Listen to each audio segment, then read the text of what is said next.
Hi friends, ನಮಸ್ಕಾರ. Welcome back to ಕರಾವಳಿ ಕಡಲು ಚಾನಲ್. ಇವತ್ತು ನಾನು ಈ ಫಾಸ್ಟ್ ಮಷೀನಿಗೆ ಯಾವ ರೀತಿಯಾಗಿ ಆಯಿಲಿಂಗ್ ಮಾಡೋದು ಅಂತ ನಿಮ್ಮ ಜೊತೆ ನಾನು ಶೇರ್ ಮಾಡ್ಕೊಳ್ತಾ ಇದ್ದೀನಿ. ಫಸ್ಟ್ ಥ್ರೆಡನ್ನೆಲ್ಲ ರಿಮೂವ್ ಮಾಡ್ಕೊಳ್ತಾ ಇದ್ದೀನಿ. ಥ್ರೆಡನ್ನೆಲ್ಲ ರಿಮೂವ್ ಮಾಡ್ಕೊಂಡ್ಬಿಟ್ಟು ನೀಟಾಗಿ ಮಷೀನನ್ನು ಕ್ಲೀನ್ ಮಾಡ್ಕೊಳ್ಬೇಕು. 2 ಡೇಸ್ಗೊಮ್ಮೆ ಆದರೂ ಮಷೀನಿಗೆ ಆಯಿಲಿಂಗ್ ಮಾಡ್ಕೊಳ್ತಾನೆ ಇರಬೇಕು. ಮಷೀನ್ ತುಂಬ ದಿನಗಳವರೆಗೆ ಚೆನ್ನಾಗಿ ಬಾಳಿಕೆ ಬರುತ್ತೆ. ಮತ್ತು ಮಷಿನ್ ನಾವು ಬಟ್ಟೆ ಸ್ಟಿಚ್ ಮಾಡುವಾಗ ಯಾವ ಪ್ರಾಬ್ಲಮ್ಮು ಸಹ ಬರಲ್ಲ. ಆಯಿಲಿಂಗ್ ಸರಿ ಮಾಡಿಲ್ಲ ಅಂದರೆ ಸ್ಟಿಚ್ ಮಾಡುವಾಗ ನಮಗೆ ತುಂಬಾ ತೊಂದರೆ ಕೊಡುತ್ತೆ ಮಷೀನು. ನೀಟಾಗಿ ಒಂದು 2 ಡೇಸ್ಗಾದರೂ 2 ದಿನಕ್ಕೊಮ್ಮೆ ಆದರೂ ನಾವು ಆಯಿಲಿಂಗನ್ನು ಮಾಡ್ಕೊಳ್ತಾನೆ ಇರಬೇಕು.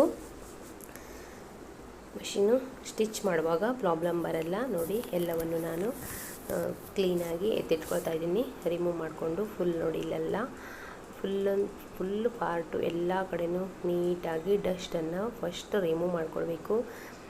ಡಸ್ಟನ್ನು ರಿಮೂವ್ ಮಾಡಿಬಿಟ್ಟು ಆನಂತರ ಆಯಿಲಿಂಗ್ ಮಾಡಬೇಕು. ಡಸ್ಟ್ ಇರುವಾಗಲೇ ಆಯಿಲಿಂಗನ್ನು ಮಾಡಬಾರ್ದು. ಸ್ಟಿಚ್ ನೀಟಾಗಿ ಬಿಡಲ್ಲ. ನೋಡಿ ಫುಲ್ಲೆಲ್ಲ ಎಷ್ಟು ಗಲೀಜಾಗಿಬಿಟ್ಟಿದೆ ಅಂತ. ಎಲ್ಲವನ್ನು ನೀಟಾಗಿ ಕ್ಲೀನ್ ಮಾಡ್ಕೊಳ್ಬೇಕು. ಯಾರೆಲ್ಲ ನನ್ನ ಚಾನಲನ್ನು ಸಬ್ಸ್ಕ್ರೈಬ್ ಮಾಡದೆ ನೋಡ್ತಾ ಇದ್ದೀರಾ, ದಯವಿಟ್ಟು ಸಬ್ಸ್ಕ್ರೈಬ್ ಮಾಡ್ಕೊಂಡು ನೋಡಿರಿ. ಹಾಗೆಯೇ ಪಕ್ಕದಲ್ಲಿರುವ ಬೆಲ್ ಬಟನನ್ನು ಸಹ ಒತ್ತಿರಿ. ವಿಡಿಯೋ ನೋಡುವುದರ ಮೂಲಕ ನನಗೆ ಸಪೋರ್ಟ್ ಮಾಡಿರಿ. ಫ್ರೆಂಡ್ಸ್ ಆ್ಯಂಡ್ ಫ್ಯಾಮಿಲಿ ಜೊತೆಗೂ ಸಹ ಶೇರ್ ಮಾಡಿರಿ.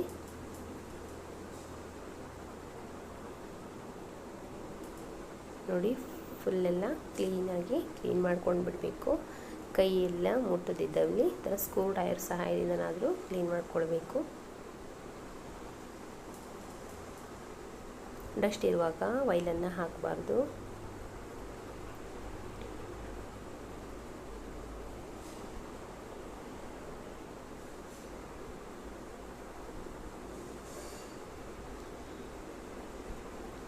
ಮೋಟ್ರಿಗೆಲ್ಲ ಮತ್ತು ಆಯಿಲನ್ನು ಹಾಕಬಾರ್ದು. ಮೋಟ್ರ್ ಜಸ್ಟ್ ಕ್ಲೀನ್ ಮಾಡಬೇಕು. ಮೋಟ್ ಯಾವ ರೀತಿ ಬಳಸಬೇಕಂದು ಬೇಕಾದರೆ ಆ ವಿಡಿಯೋ ಹಾಕಬೇಕಾದ್ರೆ ನನ್ನ ಹತ್ರ ಕಮೆಂಟ್ ಬಾಕ್ಸ್ ಮೂಲಕ ತಿಳಿಸ್ಬೋದು. ವಿಡಿಯೋ ಮಾಡೇ ಹಾಕ್ತೀನಿ. ನೋಡಿ, ಪ್ರತಿ ಪಾರ್ಟಿಗೂ ನಾವು ಆಯಿಲಿಂಗನ್ನು ಮಾಡಬೇಕು. ಕ್ಲೀನಾಗಿ ಒರೆಸ್ಕೊಂಡ್ಬಿಟ್ಟು ಪ್ರತಿ ಪಾರ್ಟ್ಗೂ ನಾವು ಆಯಿಲಿಂಗನ್ನು ಮಾಡಬೇಕು. ತುಂಬ ನೀಟಾಗಿರುತ್ತೆ ಆಯಿಲಿಂಗ್ ಮಾಡಿದ್ರೆ. ಎಲ್ಲೂ ಸಹ ಬೇಗ ಮಷೀನ್ ಹಾಳಾಗಲ್ಲ.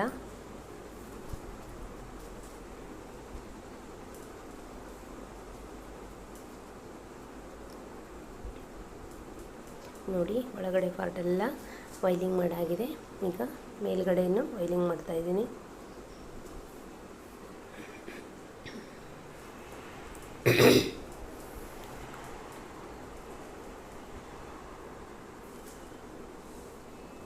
ಎಲ್ಲ ಪಾರ್ಟ್ಗೂ ಸಹ ನೀಟಾಗಿ ನೋಡಿ, ಇಲ್ಲೂ ಸಹ ಸ್ಕ್ರೂ ಡ್ರೈವರನ್ನು ಬಿಚ್ಚಿಬಿಟ್ಟು ನೀಟಾಗಿ ಇಲ್ಲಿ ಒಳಗಡೆನೂ ಸಹ ಆಯಿಲಿಂಗನ್ನು ಮಾಡಬೇಕು.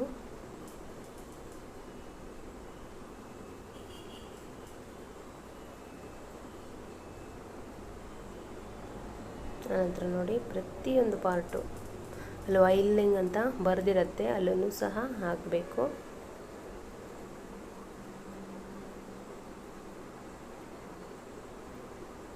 ನೋಡಿ, ಹಿಂದ್ಗಡೆ ನಾವು ಎತ್ತೀವಲ್ಲ ಫೂಟ್ ಹತ್ರ, ಅಲ್ಲೂ ಸಹ ಆಯಿಲಿಂಗನ್ನು ಮಾಡಬೇಕು.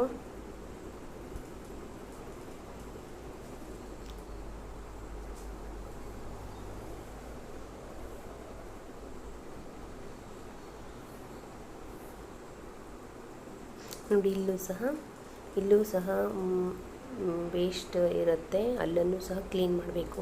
ಕೆಲವೊಮ್ಮೆ ದಾರನೂ ಸುತ್ತಕೊಳ್ಳುತ್ತೆ. ಅಲ್ಲಿ ಸರಿಯಾಗಿಲ್ಲ ಅಂದರೆ ಸ್ಟಿಚ್ ಸರಿಯಾಗಿ ಬೀಳಲ್ಲ. ಅಂಥ ಟೈಮಿಗೆ ಅಲ್ಲೂ ಸಹ ಕ್ಲೀನಾಗಿ ಒರೆಸ್ಕೊಂಡ್ಬಿಟ್ಟು ಅಲ್ಲೂ ಆಯಿಲನ್ನು ಹಾಕಬೇಕು.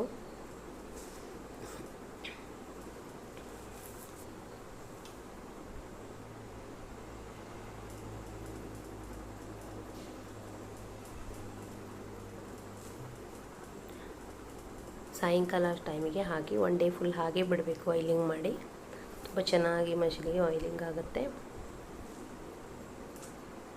ನೋಡಿ, ಇಲ್ಲಿ ಗಾಲಿ ಹತ್ರನೂ ಸಹ ಆಯಿಲನ್ನು ನೀಟಾಗಿ ಹಾಕಬೇಕು. ಮಷೀನ್ ಚೆನ್ನಾಗಿ ತಿರುಗುತ್ತೆ ಆವಾಗ.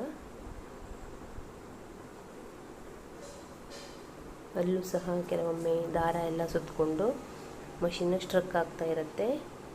ಅಲ್ಲೂ ಸಹ ವೈಲಿಂಗ್ ಮಾಡಬೇಕು.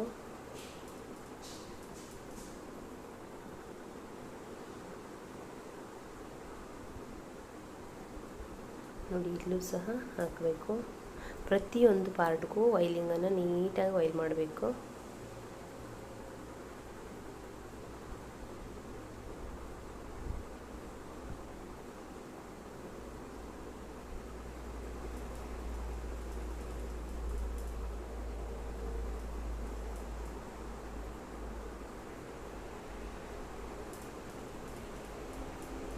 ಕೆಳಗಡೆ ಪ್ಯಾಡಲ್ ಹೊಡೆಯುವವರು ಇದನ್ನು ನೀಟಾಗಿ ವೈಲಿಂಗ್ ಮಾಡ್ಕೊತಾನೆ ಇರಬೇಕು. ಮೋಟ್ರ್ ಬಳಸೋರು ಸಹ ಮಷೀನನ್ನು ಸರಿಯಾಗಿ ಮೇಂಟೈನ್ ಮಾಡಬೇಕು. ಕೆಲವೊಂದು ಬಾರಿ ಬೇಕಾಗುತ್ತೆ. ಎಲ್ಲ ಕಡೆಯೂ ವೈಲಿಂಗ್ ಮಾಡಬೇಕು. ನಾವು ಮಾಡುವಾಗ ಪ್ಯಾಡಲ್ ಮೋಟ್ರ್ ಯೂಸ್ ಮಾಡ್ದಂಥ ಇದನ್ನು ಮರಿಬಾರ್ದು.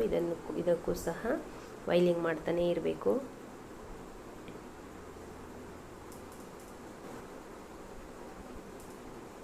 ಫೈನಲ್ ಆಗಿ ಎಲ್ಲ ಹತ್ರ ವೈಲ್ ಹಾಕಿ ಆಮೇಲೆ ಮಷೀನನ್ನು ತಿರ್ಗಾ ಮತ್ತೆ ಸೆಟ್ ಮಾಡಿಬಿಡಬೇಕು. Thank you for watching. Tata, bye bye.